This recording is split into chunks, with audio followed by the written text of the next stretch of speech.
Assalamualaikum warahmatullahi wabarakatuh.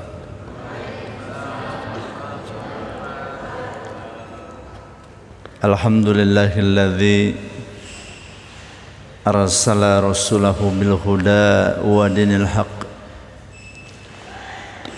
liyudhhirahu ala dini kullih wa kafa billahi syahida.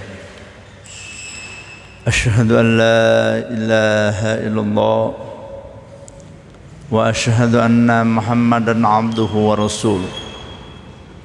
Allahumma salli ala sayyidina Muhammad wa ala alihi wa ashabihi ajma'in, amma ba'd. Para dewan guru yang saya hormati, anak-anakku sekalian yang berbahagia, alhamdulillah kita dengan rahmat dan karunia Allah Subhanahu wa taala, kita baru saja melaksanakan salat duha berjamaah, tadarus Al-Qur'an, menghafal ayat, terus istighfar, salawat dan sebagainya. Ini menjadi satu bekal yang luar biasa untuk kita menghadap Allah Subhanahu wa taala nanti. Karena apa? Karena yang namanya manusia, bahkan makhluk-makhluk yang bernyawa, sesungguhnya akan mati. Kullu nafsin ja'iqatul maut. Setiap manusia, setiap orang pasti merasakan mati. Setiap yang bernyawa pun pasti mati. Dan tidak sedikit yang kemarin saudara-saudara kita, katakanlah yang masih ngobrol dengan kita tapi sekarang sudah tiada, yang kemarin masih sempat berbincang-bincang dengan kita tapi sekarang sudah dipanggil oleh Allah Subhanahu wa taala. Apalagi masa pandemi seperti ini, tidak sedikit ikhwan-ikhwan kita, saudara-saudara kita, tetangga-tetangga kita yang Allah sudah panggil, yang Allah sudah mintakan pertanggungjawabannya. Karena apa? Itulah kematian. Dunia ini hanya tempat singgah sementara, bukan tujuan akhir.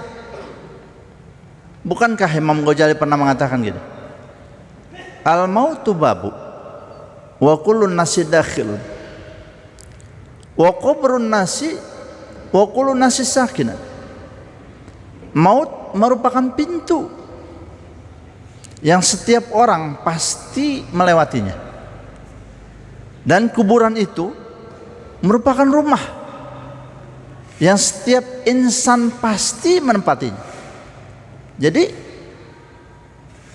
kalau kita tarik satu kesimpulan dari ungkapan Imam Ghazali itu, kita mau tidak mau, suka atau tidak, siap atau belum, pasti yang namanya maut itu tidak bisa kita hindari. Pasti yang namanya ajal itu tidak bisa kita pungkiri. Bahkan kemanapun kita lari, dimanapun kita bersembunyi, toh maut pasti menemui. Aina takunu yudrikumul maut walau kuntum fi burujim musyayadah. Kemanapun kita lari, dimanapun kita bersembunyi, toh maut pasti menyertai. Nah, dari ayat dan hadis tadi, hendaknya kita menyadari, wahai para ibu dan bapak, wahai para anak-anakku sekalian yang berbahagia, mari kita menyadari bahwa dunia ini bukan akhir hingga kita segala-galanya. Bahwa alam panah ini bukan tujuan akhir dari kehidupan kita. Kenapa? Ini hanya sebagai batu loncatan. Ini sebagai hanya tempat ujian kita, hanya tempat bercocok tanam kita. Untuk apa? Untuk menghadap Allah Subhanahu wa taala. Tapi kadang-kala mereka banyak lupa. Makanya di dalam surat Al-Hakumut itu, Al-Hakumut Takatsur, bermegah-megahan telah melalaikan kamu, kata Allah. Apa terus kata Allah? Hatta jurtumul maqabir,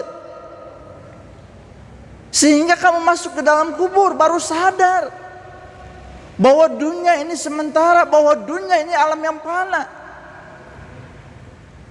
Sebelum toh ada, katakanlah, maut menjemputnya, mereka kadangkala yang glamor tentang dunia, yang dunia hanya dijadikan tujuan utama dalam kehidupannya, nggak sadar itu.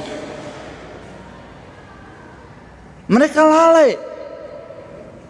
Mereka baru sadar kenapa? Ketika sudah diputuskan oleh dokter bahwa Anda umurnya hanya tinggal 2 minggu lagi, baru sadar.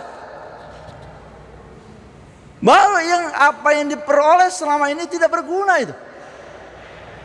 Apa yang dimilikinya tidak bermanfaat semuanya. Harta itu apa sih? Harta itu kalau kata Imam Hasan Al-Basri, yang dimakan itu akan dibuang. Apapun yang dimakan, keluarnya sama. Dia mau makan daging, dia mau makan burger, dia mau makan oncom, dia mau makan combro, ya. Nah, keluarnya sama nggak? Sama. Yang dimakan besok dibuang. Yang dipakai ya, suatu saat akan usang. Yang disimpan pun akan jadi warisan. Makanya mereka sesungguhnya kalau ngerti betul bagaimana kehidupan dunia ini, bagaimana kehidupan alam fana ini, mereka sangat-sangat menyadari bahwa dunia ini sesungguhnya bukan akhir daripada tujuan kehidupan, ya kan? Nggak bermanfaat kalau memang toh tujuan kita hanya dunia.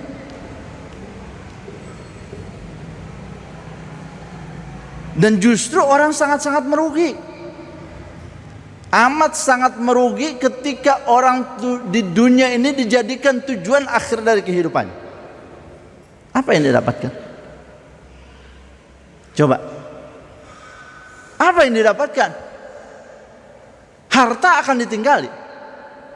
Yang dimakan besok dibuang, yang dipakai akan usang. Apa yang didapatkan? Bahkan yang fatalnya, ditumpuk terus disimpan, ditumpuk, dihitung, disimpan, ditumpuk, dihitung. Ketika toh dia mati, itu hanya akan jadi warisan. Hanya akan jadi warisan.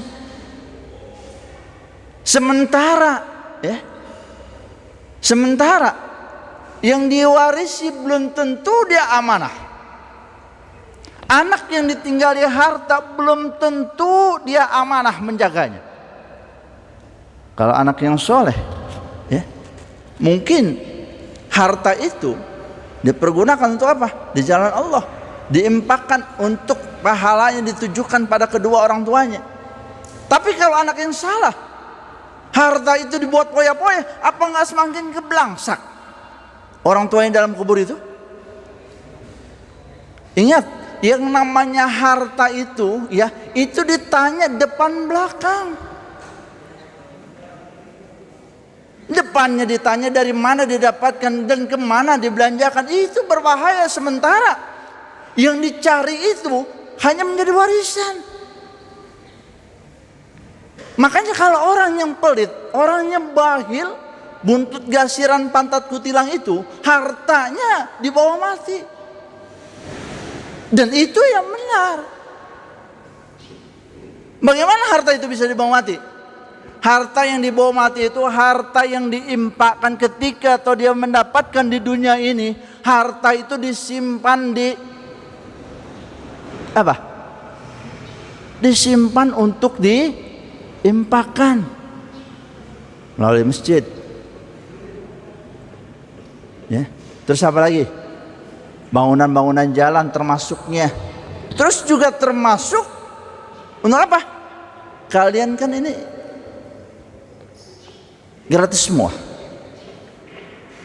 Yang khusus yatim ini di Tirta Jaya ini kan gratis semua. Nah, ketika toh memang kita menyadari bahwa harta itu ya akan kita bawa mati dan ini menjadi satu penyelamat kita, udah kita ambil peran. Apa perannya? Nah, kita mau ngambil apa di sini? Kita mau ngambil ongkosnya yang memang toh 300.000 per bulan, karena satu hari 15.000 kali 20 hari.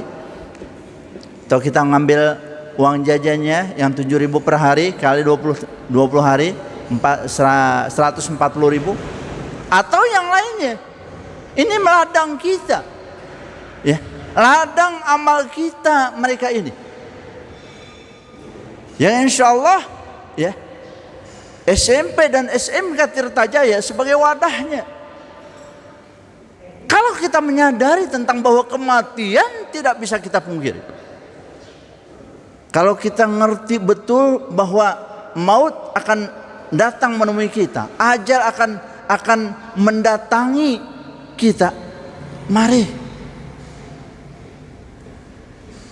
kita persiapkan bekal itu, ya, untuk apa?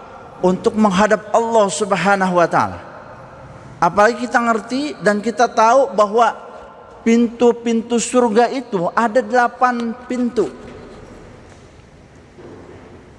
Pintu Ar-Rayyan, puasa itu. Ya. Jadi yang tidak berpuasa, apalagi bulan suci Ramadan nggak puasa, jangan harap bisa masuk. Bisa masuk surga lewat pintu Ar-Rayyan. Terus apa lagi? Salat, jihad, dan termasuk sedekah. Kita mau pilih yang mana nih? Kalau kita sholat belum khusyuk, ya, kita jihad juga memang tidak tepat, gitu kan? Terus kita puasa pun, ya, puasa Senin Kamis kita tambah, itu pun berat. Maka kita ambil apa? Kita ambil sedekahnya. Harta kita yang miliaran yang hanya sebulan kita kasih 150.000 semama, itu yang mampu menyelamatkan kita. Itulah harta yang bisa kita bawa mati. Kenapa? Yang bisa menyelamatkan kita di akhirat nanti. Hadirin, para bapak dan ibu, para anak-anak kusal yang berbahagia, kita tinggal introspeksi diri. Kita tinggal muhasabah diri. Bekal apa yang sudah kita mampu, ya, untuk menghadap Allah? Bekal apa yang sudah kita persiapkan betul, yang sudah matang betul untuk kita menghadap Allah Subhanahu wa taala? Dan kalau kita tidak punya, ya, tidak punya bekal, mati itu ngeri. Mati itu pasti takut, ya kan? Jangankan ke akhirat, orang lebaran pulang kampung aja, pulang kampung nggak punya bekal, berani nggak? Berani nggak pulang? Enggak. Apalagi kalau memang toh ke akhirat nanti nggak punya bekal, oh pasti kebelangsak. Nah, yang saya maksud, karena memang toh surga ada 8 pintu, udah kita geluti di sana. Kita geluti di sana, gitu loh. Kita perdalam di sana, kita tekuni di sana. Insya Allah, syukur-syukur memang 8-8-nya ini kita bisa masuk setiap pintu itu. Yang repot kan kalau semuanya kita nggak menggeluti. Semuanya kita belum punya persiapan untuk itu. Lalu masuk surga lewat pintu mana? Selain itu tidak ada pintu-pintu surga itu. Salah satunya yang paling ringan adalah sedekah bagi yang kaya, bagi yang mampu. Harta kita yang miliaran, harta tanah kita yang sangat luas, itu nggak bermanfaat kalau memang toh hanya kita simpan saja. Tapi sekecil apapun ketika kita sedekahkan, apalagi ini menjadi satu amal jariah yang mengalir, itu yang menjadi penyelamat kita. Itu yang jadi penolong kita di akhirat nanti. Maka saat inilah, ayo, tidak ada kata terlambat. Sebelum napas sampai di tenggorokan, sebelum ruh lepas dari jasad ini, sebelum napas sampai di tenggorokan, sebab ketika napas telah sampai di tenggorokan, di situ pintu taubat telah tertutup. Di situ pintu ampunan telah Allah kunci. Innallaha la yaqbalu taubatan 'abdi ma lam yughargir, kata Allah. Sesungguhnya aku tidak akan mau mengampuni dosa seorang hamba ketika napasnya telah sampai di tenggorokan. Nah makanya sebelum napas sampai di tenggorokan, sebelum ajal tiba, sebelum malaikat maut menjemput, mari kita sadari fungsi dan kedudukan kita di muka bumi ini. Kita harus mengerti betul apa sih hakikat kita hidup di dunia ini. Ayo, sebelum menyesal yang berkepanjangan nantinya. Kenapa? Karena memang maut itu merupakan satu pintu gerbang kehidupan yang kekal abadi. Dan kita berharap dan bermohon pada Allah, semoga kematian kita nanti menjadi husnul khotimah dan masuknya ke dalam surganya Allah Subhanahu wa taala. Mungkin hanya itu yang dapat saya sampaikan, kurang lebih mohon maaf. Billahi taufiq wal hidayah. Wa assalamualaikum warahmatullahi wabarakatuh.